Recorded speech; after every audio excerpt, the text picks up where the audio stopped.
Does this bother you? What if you had to pay to make it go away? We often assume that all the information on the internet is equally accessible. It's not quite as simple as that, but this ideal is the basis of net neutrality. It's an issue that's been on the agenda in the US for years, but it actually affects people all over the world. Here's the problem. Without net neutrality, your internet service provider, or ISP, such as BT or Comcast, could influence what you see and how quickly you see it. In order for you to watch YouTube, browse Facebook, or read the news, you need an ISP to connect you to that content. Net neutrality demands that ISPs should treat all web traffic the same. Let's think about that in terms of real traffic. The ISPs are like the road between Tech City, where companies like Amazon and Google are based, and Consumerville, where you live. These companies have to send information along the road, which is owned by the ISP.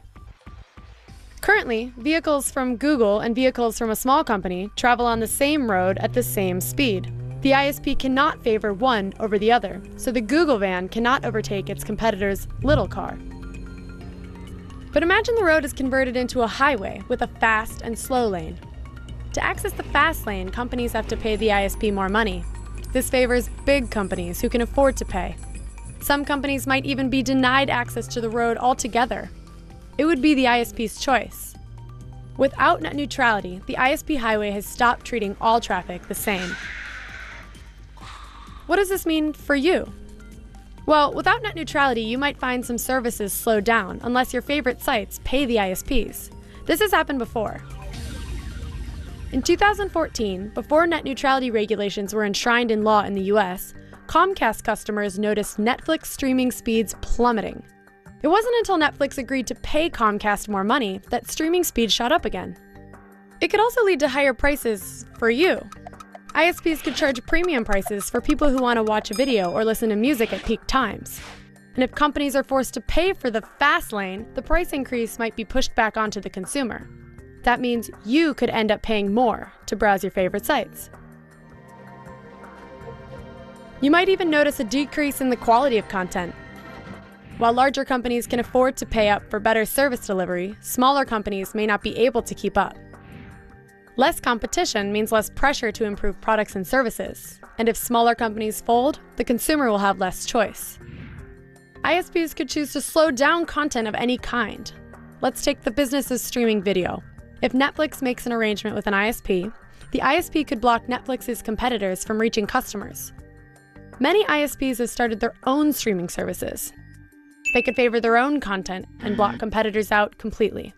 And it's not just about business. They could also censor content that they disagree with. ISPs argue that if there was less regulation and they were able to charge a premium for faster service, they could reinvest the money in better infrastructure.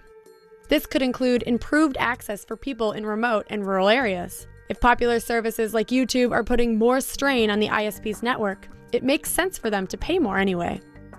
Right? But YouTube would say it's not their job to improve the internet, just as it's not BMW's job to build better roads. What's more, many argue that any extra money paid to ISPs would really just go into the pockets of shareholders. One thing's certain. Net neutrality creates a level playing field which spurs innovation. Small companies can easily challenge competitors, which motivates them both to improve their products. Small startups have a fighting chance to grow and even surpass their big rivals. That's how Facebook rose from humble origins in Mark Zuckerberg's university dorm room to domination over market leader MySpace. ISPs also argue that any consumers who don't like the way they operate can always choose to switch providers. But it's not that simple. Many people only have access to adequate broadband from one internet provider in their area.